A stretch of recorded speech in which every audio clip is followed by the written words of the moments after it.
And yeah, thank you for having me. I really appreciate it. So cool. I appreciate you jumping on. Today we have Nik Reeds from Nik Entertainment. And where are you based out of, Nik? I know you're in Australia, right?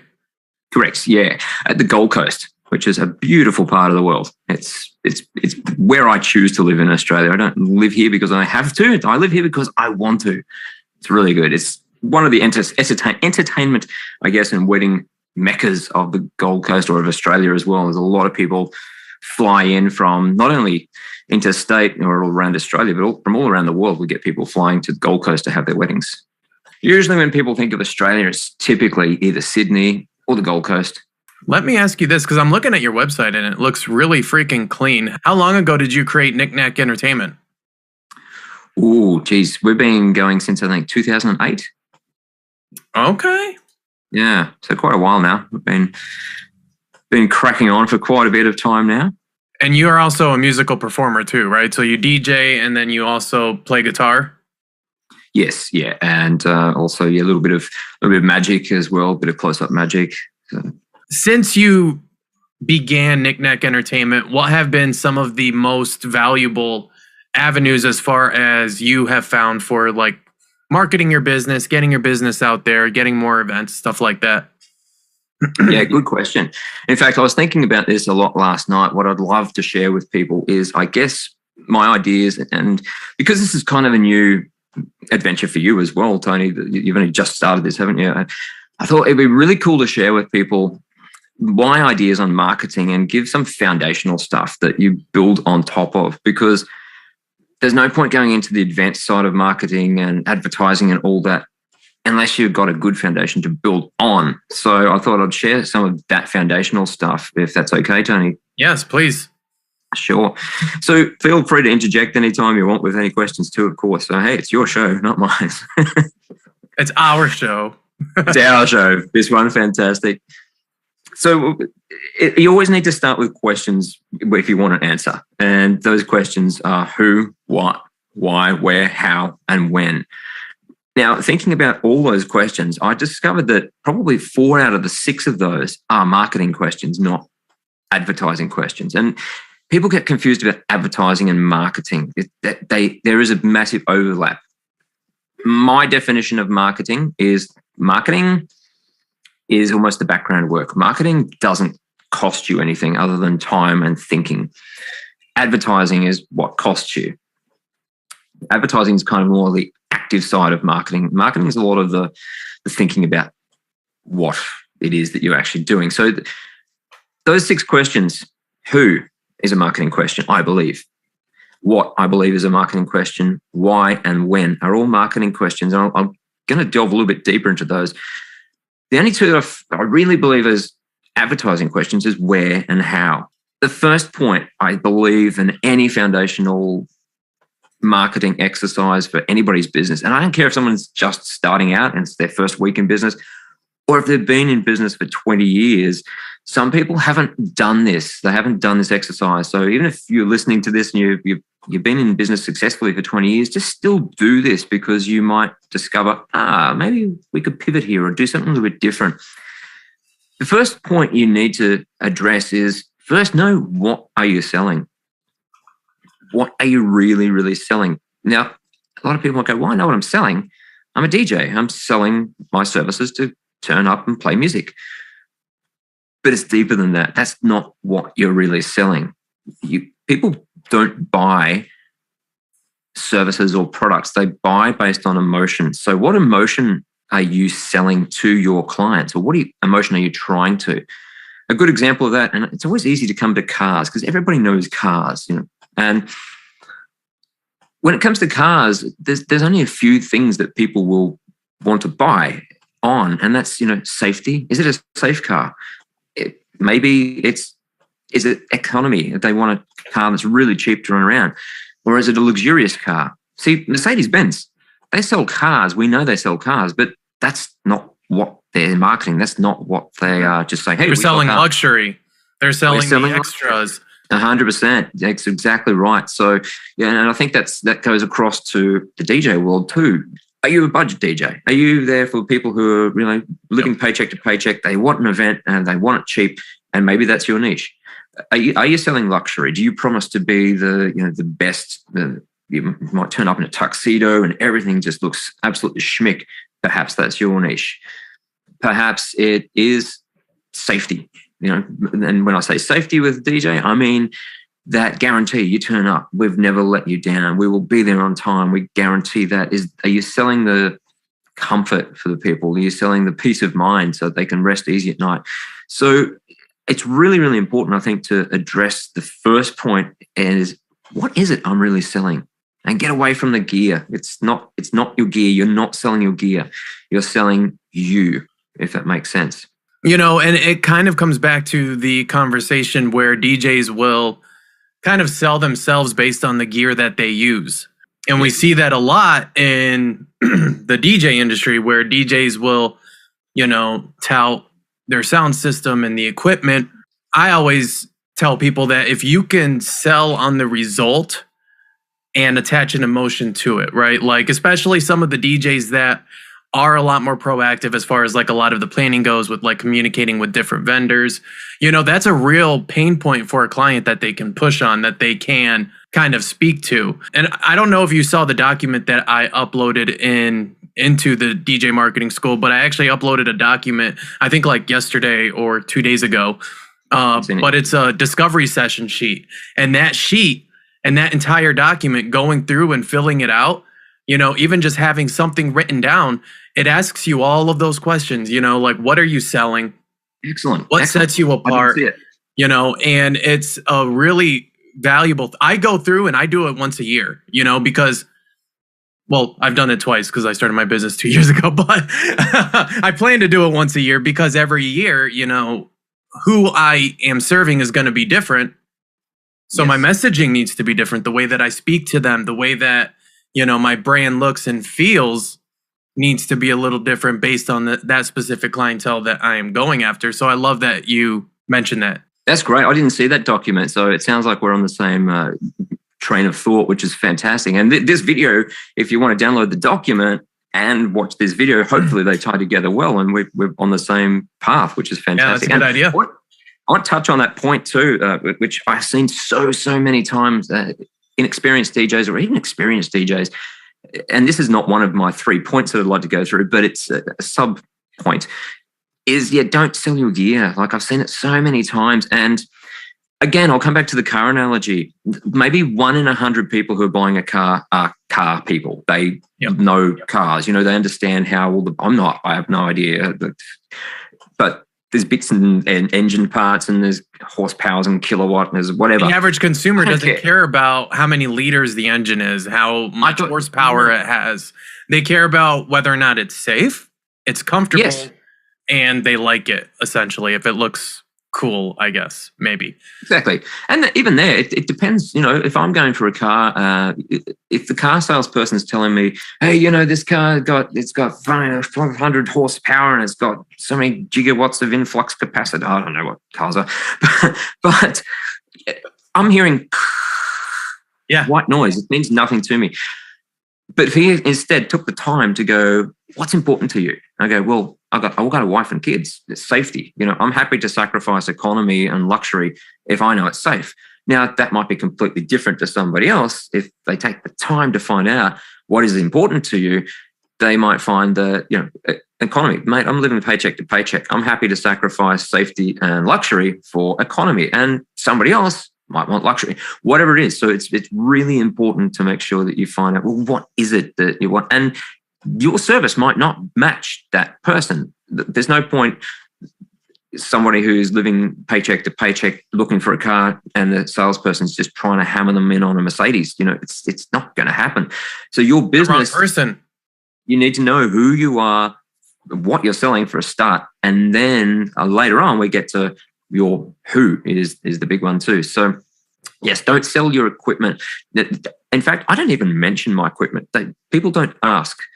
Unless they ask, don't even tell. They assume that you are using quality equipment. And if you start telling them that you're using 1,000-watt speaker and it's got such and such a range with kilohertz, and they don't care. As long as it works, it's what you do with it, right? And we kind of hear that a lot. It's not about what you have, it's what you can do with it. Exactly. So sell you, don't sell your gear.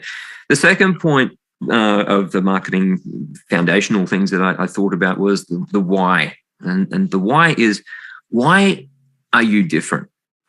Why are you different to somebody else? First up, you now know what you're selling. I'm selling on comfort. I'm selling on economy. I'm selling whatever that is. But why are you different? Because you're probably not the only DJ in your area, even once you know what you're selling, that is selling that same thing. Yeah. So what makes you different? What's your point of difference? And when I say point of difference, I'm not talking about I've got a purple laser. Like, who cares? The other person will then go out and buy a purple laser. There's a celebrant here in Australia, and she's very, very proud that her point of difference is that she uses a pen with a feather on it for the signing of the documents. It's not really a point of difference. Anybody can get a pen with a feather on it. It's like, I'm like, oh, okay, that's cool. Wow, yeah, that's different. That's amazing. Yeah. Doesn't make and some DJs, kind of going back to that, there's always a point of differentiation with any DJ in any market, because even if a DJ is just kind of starting out and he's kind of on the budget end, right? You're cheaper than some of the other guys. But then you also have the guys on the opposite spectrum that maybe are charging a lot more, and what makes them different is the fact that, maybe they have good relationships with a lot of the vendors. They have a lot of professional relationships. Maybe they communicate with a lot of those vendors beforehand and touch base with them. And because I know a lot of DJs and master ceremonies that also, even though they aren't a wedding planner, they also kind of fill the role as a wedding planner, so that's a massive point to kind of make them different. And there's always something.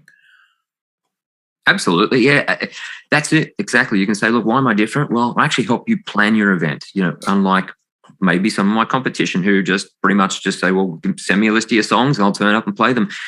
If that's something you do, let them know that you will be there to help them plan it. You'll help them assist the run sheet, whatever that might be. It might be awards. Why are you different? Well, I've won some awards. I've got some backing. Or it might be your reviews. Why am I different? Well, check out my reviews. They're better than XYZ companies or whatever that might be. Or at this point, people might go, well, I'm not different. I'm the same as everybody else. Well, find a difference, create a difference, learn a new skill, do something to make you unique and different, and not necessarily make more money because of that skill. Like, I don't charge more because I do some close-up magic. It's just a value add, but it makes me different, and it's something that makes you stand out is what it does. So especially if you have an idea who your ideal client is and who you want to be working with, or even who you are trying to message to, it allows you the opportunity to connect with them, especially like online or on a website or just by seeing one of your social media posts, without you actually having to have that conversation with them. Yeah. And I think that's a big part of it. And I know some DJs that are freaking hella good mixers. They're great at mixing. They're great at programming that music, even though they aren't doing a lot of the planning stuff. They still know how to do some awesome transitions and just kind of keep the floor going. And there's always something that can make somebody different. The next point, the third one that I thought about, was the who. And that is, once you know your first point, once you've got that answered, you know what you are actually selling and on what emotion you're selling, why you're different. The third point to come up to then is the who. And in that order. You can't just go straight to who am I selling to without knowing the why and the what first. But once you do know your what and your why, then it's the who. Who are my target market? Who am I selling to? Who wants to buy this? When you've answered that, your advertising just falls into place so much more easily, I believe. So when I say who, it's not anybody and everybody who's ready to book you. I mean, yeah, sure, you're not going to say no to somebody who's not a perfect match. Well, then again, sometimes I have. Sometimes I have. If I feel like I'm not a good match, it's good to say, look, I'm not going to serve you well. You'll be much better with somebody else, especially if they're really into a genre of music that I just don't understand. It's like, I don't get this music. I would be standing there playing it, not understanding it, and not transitioning it well. So yes, there are times that you probably don't, but in most instances, you'll take a job from anybody, even if they're not your exact client match. But it's so much better when you do niche down and think, well, who exactly is it that I'm selling to? And we we regularly profile a fictional person who we are marketing to. You create an avatar, a customer avatar. Absolutely. And I mean, in detail, man, like it's crazy. We had, I think she was a nurse, her name was Amy. She worked night shifts. Her husband or to be was, an electrical tradie. He's finished his apprenticeship. He's, in his second year. They're bringing in some pretty decent cash and they don't get much time together. But when they do, they love to sit and watch Big Bang Theory on Netflix. She drinks coffee black. He has really get down deep and just create this person. And I don't know if it's the law of attraction or what, but when we did that, we were getting nurses, and sometimes I think we had one full name whose partner was an electrician. It's just weird, and I'm not really a spiritual person. Well, it gives you a direction, right? And there was a Russell Brunson book that I was reading, and it was one of his secrets books. I think it was Marketing Secrets. I'll have to take a look, but and he's talking about the customer avatar and how I think it was Mary Kay. It was one of those like makeup companies, right? Mm-hmm. And basically what they did was in every room that they would have like meetings, they would have a picture of a woman with an entire like profile, and every single person that stepped foot in that office had to know who their ideal customer was, and her name was like Becky or whatever her name was, but they had to know her. And any decisions that they made with the business, whether it was bringing on a new merchandise line, whether it was raising prices, anything like that, they would say, what would Becky think? Would she like this? Would she not like it? And that can be applied to literally everything. And I think ultimately it gives you direction because you can think about that person and think, does this help them? Does this hurt them? Is it going to improve their experience working with me if I implement this new idea or do this new thing, And a lot of times that's all we need to just be able to commit to something and not just think about it and actually take that action and do something. And I guess it's shifting the focus away from me, what's in it for me, to what's in it for them. What does the customer think if I did this? What would the customer think? And your avatar might change, like ours has. We've gone through a probably more affluent market than what Amy and Brendan or whatever his name was, the other avatar. We've gone probably for the higher demographics now again, and that's okay. Like you can change your avatar and you just have to change. Let me ask you this. When you started Nik Knack Entertainment, was that something that was on your radar? Was that something you did when you started the company? Or was that something that you kind of enacted later on that you just kind of realized boosted the results as far as the marketing efforts that you were making in your business? These things I think I did not intentionally. I think I sort of did them by accident. And now sort of years later, I went, these are the things I did, but not because I read a book. And, and Natalie, who that's why we're called Nik Nat Entertainment, because my name's Nick, my wife's name's Natalie, so it's Nik Nat. But that's, I don't think it's something that she either like brought to the table and said, hey, look, here's this book. This is what we need to do. We've done a lot of learning and a lot of things, but it wasn't necessarily these 3 steps laid out for us, given to us on a tablet like we're giving to you today. And download Tony. You guys just kind of learned as you went along and kind of implemented some of these things and realized how beneficial they were. Yeah, look, to be honest, we've thrown and wasted heaps of money on advertising before we probably had proper customer profiles out there, understood what we're actually selling. It's just like, yay, we're DJs. Yay, let's chuck some money into Google ads, and just got clicked away like crazy. Like we've probably spent thousands of dollars over the years that really had a low return on investment because we're targeting everybody, not laser focused and going like, this is what we're selling. This is what we're promising. This is our target market. Let's laser focus in on that. And then you're going to have a much better return on investment. In fact, we don't run ads and very, very seldom do. I probably never will run any paid advertising again, to be honest. It's just never really worked that well for us. Mm-hmm. We prefer to market based on, just word of mouth. Yeah, just organically. Yeah. I like that. Just correct me if I'm wrong here. So we have who, what, why, when, where, and how. Those are kind of the 6 steps, right? I might not have them in the right order. I got them. No, that's okay. So yeah, number one was what are you selling? Know what you're selling. Number two, why are you different to others? Number three, who is your target market? And the when isn't really a point. The when is when you have those three above done, then move on to the advertising ones, which is where am I advertising and how am I advertising? And that's probably a complete different conversation. And I'm not really an ads guy so much. Like I said, I don't really. Especially in the world that we live in now that is very internet-based, social media-based, the when and the where doesn't necessarily have to be paid advertising, right? It could be putting very purposeful effort into building your social media or, maybe ranking higher on Google Maps and being found on Google. There's a lot of things that people can do without necessarily having to pay for that advertising in order to generate that traffic and those leads and having those come in. But then it can also be building like vendor relationships, like with the venue. Maybe you go to a wedding, you do a good job, you communicate well with the venue, you ask them to be on the recommended vendor list, and you kind of begin seeing inquiries coming in from that venue regularly. The when can also apply to a lot of those organic methods, right? Because once you have the what, the why, and the who kind of in place, the when can kind of take care of itself when the moment is right, Yeah, definitely. No, 100%.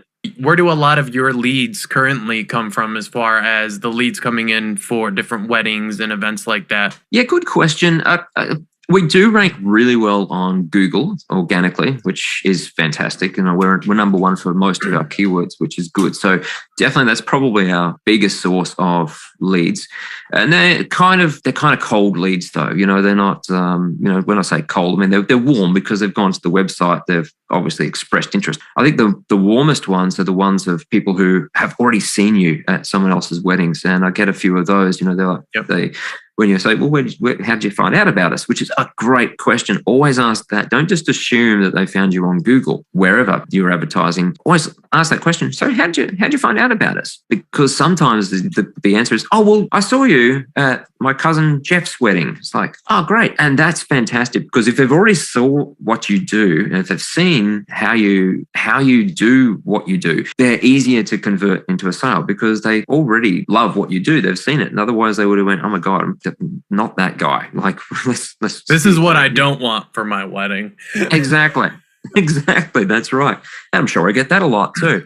Well, and I think too that also applies to referrals. That's why referrals can be so powerful, building those relationships with other vendors, because if a vendor that a couple trusts recommends you to them, all of a sudden you don't have to overcome as much of that trust obstacle as you have to with a completely cold lead, right? If someone just goes to your website, they look at the website, there's a lot there that can build that trust with them, but ultimately there's still a lot of work for you to do when you get that lead to establish that trust to convert it to a sale, where if somebody that they already trust, if they really like the venue manager or the person that they talk to at the venue and they trust them and they're like, this is the guy you need, all of a sudden, you don't have to overcome that nearly as much as you would have if they were just reaching out to you on Google. Yeah, exactly. That's 100% right. And really, if your trust that's a really important word. It's all about trust. For them to put that money across, they need to trust you. And if they don't trust you, you've got no hope. The only hope you've got if you can't instill trust is be really, really cheap, and people go like, I don't really trust him, but he's cheap. So, if he doesn't turn up, he doesn't turn up. So, and that's not a really win for you. It's not a win for anybody. So work on being trustworthy, on building trust and building that relationship and proving that, if you've got some reviews on Google, it's fantastic. I love the Google reviews because it's real and it's people who have experienced you. And, when they leave glowing reviews on Google or wherever you get your reviews, that's awesome because that's another great way of instilling trust because they can read all the past clients and what they've said. And they're like, wow, this sounds great. So that's a great way of building trust as well. And this is something a lot of people don't know, but 70% of millennials and Gen Zs believe a online review as much as a word of mouth referral from a family member. So reading an online review to like a millennial or Gen Z or anything like that, it carries a lot more weight, especially with millennials and Gen Z, which is primarily who are getting married and primarily who a lot of us tend to work with for the most part, you know? That's another thing too. Another massive tip is ask for the review. Don't just leave people to go, you know, if they leave me a review, they leave me a review. Work actively, like send them an email. I always send an email 2 weeks after the wedding, go like, hey guys, it was so awesome. Thank you again so much for having me as your entertainer. I hope you had as much fun as I did. Hey, if you don't mind, if you can, you know, spare just a couple of moments, would you mind leaving me a review so other people can, and put the link in there. It's simple, it's effective, and hey, it works. Well, and that's one thing I tell a lot of people is a lot of DJs and a lot of business owners in general. I mean, I talk to a lot of business owners who have this insecurity about asking for a review because they have the same mindset you just mentioned. Like, oh, if they like me that much, they'll just be prompted all of a sudden. They'll wake up at 3 a.m. in the morning and be like, oh, I need to leave them a review. That's not how it works. Yeah. Asking for the review is super important, especially if you do a good job. I mean, 9 times out of 10, they will leave you a review if you really like it. And if you could even pre-frame it before, right? So like you said, you know, one thing I do with all of my clients near the end of the night is say, you know, hey, I'm glad you guys had a good time. I'll talk to them at the end of the event, but then say, hey, you know, would you mind if I send you a review link in a couple days? And if you guys have time, leaving me a review, you know? And what a lot of people don't realize is that, especially in the eyes of Google, consistent reviews is one of the main ranking factors. You don't even have to have the best reviews.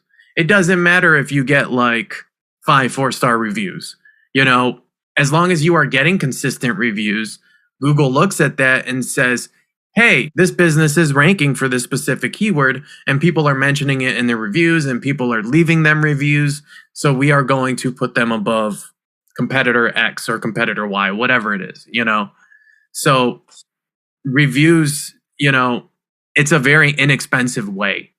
And it's kind of silly to me when I see a lot of business owners that don't take advantage of it and, you know, proactively ask that and not build it into whatever process they have for like working with their clients or couples or whatever it is. I'm speaking widely, not just specifically about DJs, but, you know, I think a lot of DJs would benefit by building that in and just having that be a part of what they do when they work with the couple. 100%. And some people too, I think they worry. They're like, oh, what if they leave a bad review?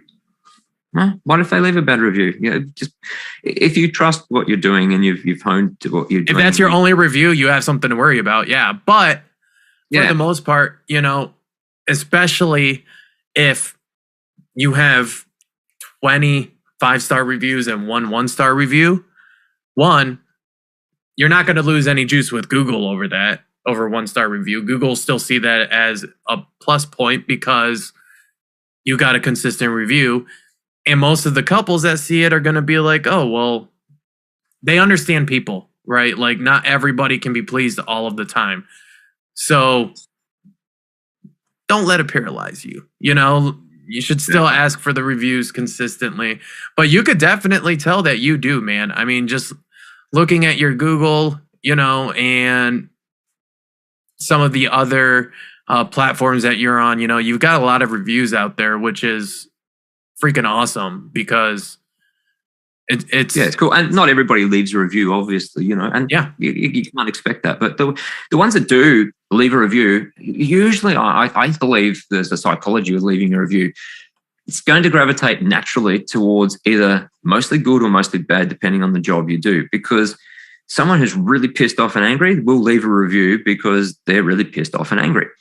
Someone who's super happy and is ecstatic will leave a review because they're super happy and ecstatic.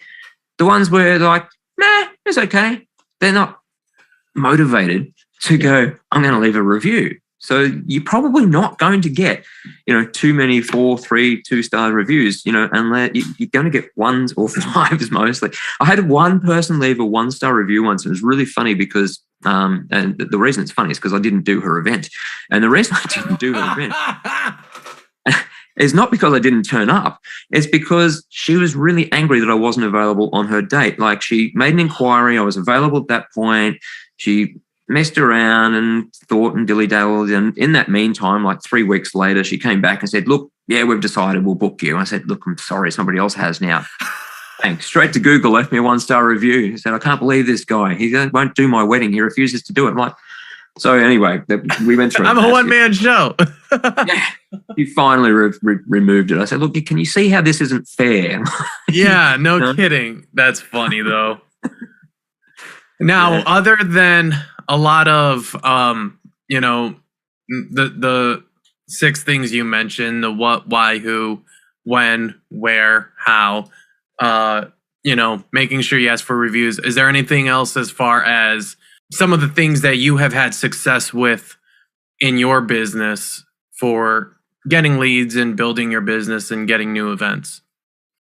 Most of the other stuff would be probably sales strategies. I mean, we could definitely do another episode if you want to sometime on sales strategies, like actually getting the sale, getting to a yes, building that. But as far as the marketing, that's pretty much about it. It's just, I think, my biggest piece of advice is don't waste money on advertising until you have these foundations set first. Know your foundations, know what you're selling, know who you're selling to, before you just spend even a single dollar on advertising, because it's just going to get wasted.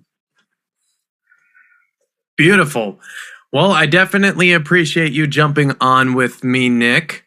You're welcome. Thank you for having me. I appreciate it. So I will be posting this into the DJ Marketing School Facebook group probably after Toastmasters, so it should be up and live within the next 3 hours or so. Cool. And yeah, maybe we'll jump back on at some point, talk about sales. I definitely like that idea, because I think for me, when I look at marketing too, I also look at the overall branding and the overall experience. And a lot of that is also the sales process, so, following up and the overall experience that you leave your couples with from the minute that they realize that you are a business until the moment that they do leave you a review. So I definitely think that would be a really good subject to touch on at some point. But we will end the video here. Thank you so much for watching this video. I hope that you learned something, and I hope that you found it helpful. If you're watching this on YouTube, consider subscribing to our channel or click the link in the description below to join our Facebook community. If you're watching this on Facebook, consider tagging a DJ friend. Tag somebody who you think might find this information helpful. That's it for this video. I'll catch you guys in the next one.